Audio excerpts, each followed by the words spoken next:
Now I would like to introduce to you another fundamental aspect of being, which is called substance. Substance is the subject of an essence existent composite. It is that which has essence and existence. We have already found that the finite nature of a thing is explained by its essence. But when we look at finite creatures, we see another fundamental division in being that needs explanation. This is being which exists of itself, and that which exists in something else. The philosophy of substance explains this. The philosophy of substance is an ontology.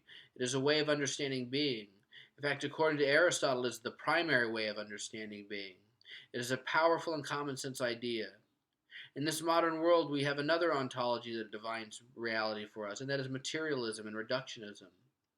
What is this pencil? It's a bunch of atoms.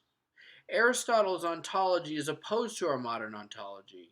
It looks at the whole as opposed to the part. I believe they are both, in my opinion, I believe they're both true. They just look at reality from different perspectives. Aristotle from top down, reductionism from bottom up. It is like comparing a telescope to a microscope. They both let us see reality, just different realities. The main difference between Aristotle and modern materialism is that the lens of substance allows us to have a rational foundation to understand immaterial reality. So, this view of reality is fundamental to having a rational understanding of a spiritual program of action. So, I would like to ask my reader to set aside the reductionist reality and to have an open mind to another view of reality.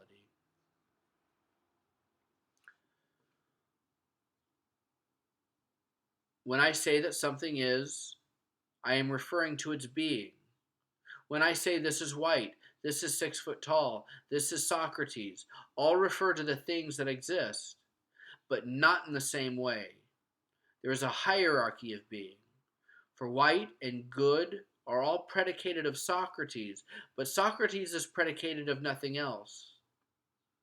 That which is predicated of something else is called an accident. That which is predicated of nothing else is substance and being primarily. For 6 foot tall and white only exist inasmuch as Socrates exists. But Socrates exists in nothing else. He exists of himself. There is a type of causality that exists between substance and accident. For the quality 6 foot exists only because Socrates exists. Substance explains the existence of accidents. Accidents do not explain substance. And when I call something of substance, I am referring to its what and to this particular thing. Only substances subsist of itself, but everything else subsists in substance. And we see this in the term being, and we see that the term being is not static. For some things exist to a greater degree than others. That which has more being, is more real, is substance. Now, every process of becoming of a substance, there is an origin of change and an end, and a subject that becomes something. And all these need an explanation. The study of explanation is the study of causality, the reason for being. The law of causality can be stated simply. For every A, there is a reason for A. So we are stating a fundamental law of being. Everything has a cause. Everything has a reason why. Outside of causality, reality becomes incomprehensible. Causality defines our reality. Modern science only admits to matter as a cause of being, and this defines the modern paradigm. A formulation of the law of causality that clarifies and expanding our understanding of causality can be stated thus. The greater cannot come from the less, the more perfect from the less perfect.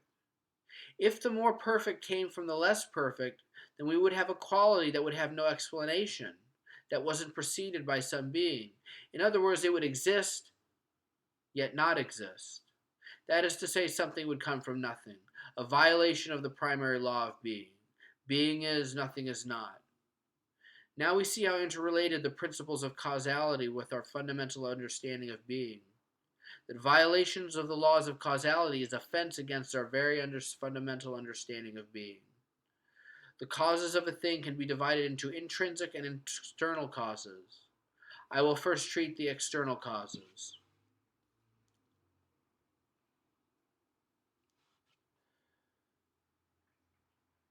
As I previously said, the origin of something is explained by potency and act. Becoming is the transition of something from potency to act. In actuality, something gains a perfection that was not previously there before potency by itself. Potency by itself is insufficient to explain origin. For we know that the greater, for that would just say the greater comes from the less. So the coming to be, the origin of something, needs an external cause to explain its being. This is called efficient cause, which explains all origin and motion and mutation. It is a law of being. Everything that exists has an efficient cause. It is a fact that the world contains order. The regularity and order of motion of the sun and the other heavenly bodies, the order of the earth's gravity. When something is let go, when something is let go, when someone lets go of a stone, it always falls and it never rises. A plant always grows. In a plant, there are various parts that are ordered to the growth and reproduction of the organism. When planted, a seed will always grow into a plant, and an apple seed will grow into an apple tree, never an orange or a palm tree. Not just anything comes from just anything. There is determinism in nature.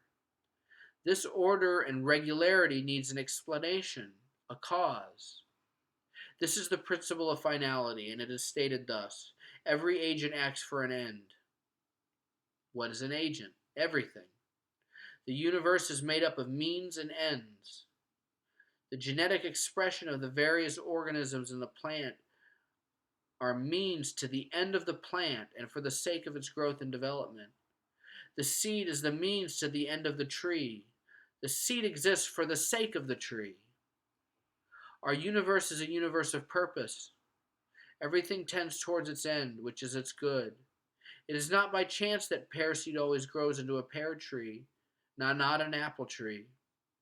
This principle explains all of nature, including human nature.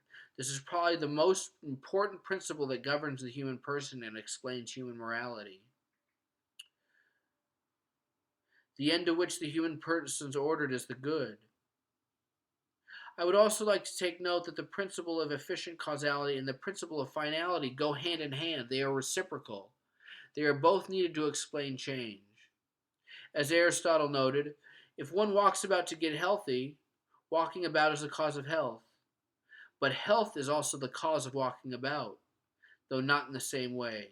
One is the other, the origin is the end.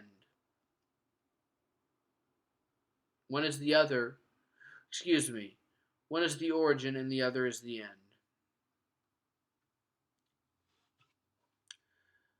I said earlier that substance subsists of themselves and not in anything else. Therefore, they need an internal cause to explain their being. Now, substances exist so that they must have a relationship with actuality, and substances come to be. They are not eternal, and therefore substances have a relationship to potency. This is potency and act in the essential order. To clarify the distinction between potency and act in substances, we will examine motion, or coming to be. Just as essential being is divided into accident and substance, so there is two types of change: accidental change and substantial change. We will first examine accidental change. An apple on a tree is green and sour, and matures to be red and sweet. In this change, something comes to be that was not there before, and something persists through the change. The being of the apple persists through the change, only its accidental qualities change. That which subsists is potential, and that which comes to that which has come to be. Excuse me. That which subsists is potential to that which comes to be. Before the change, the apple was potentially red and sweet. Then after the change, red and sweet became an actuality. Now let us apply this principles to substantial change. This is more difficult because a being proper comes to be. How can we explain this? Let us consider a seed is planted and grows into a tree. This is a substantial change because the essence of the seed and the essence of the tree are distinct. How do we explain this in the terms of being and act? Potency and act. Remember, in all change, something must come to be the subject of that change. Some truth must subsist through the change. Something must underlie the seed and the tree, although their beings are different. That which underlies substantial change is matter. Matter in its essence is potency. Matter is in one moment potency through a seed, and in another potency to a tree. Therefore, it is a distinct principle from the tree and the seed. The tree itself, which is being and act, is called form. Because matter underlies the form of the seed and the tree, matter is separate from form. Matter and form are two distinct causes of substance, and they completely explain the being of substance.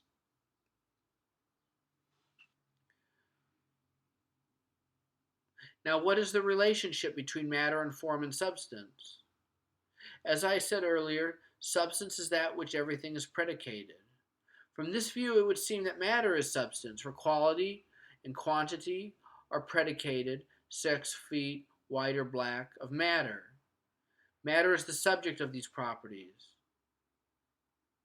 But this cannot be, for when we take away length and depth and breadth and quality, we have got nothing left. Accidents cannot be separated from matter, but substance can be separated from accidents. Therefore, matter is insufficient alone to explain substance. There must be a truth that exists independent of matter. I'll repeat that. There must be a truth alone that matter is insufficient to explain being, to explain substance. There must be a truth that exists independent of matter.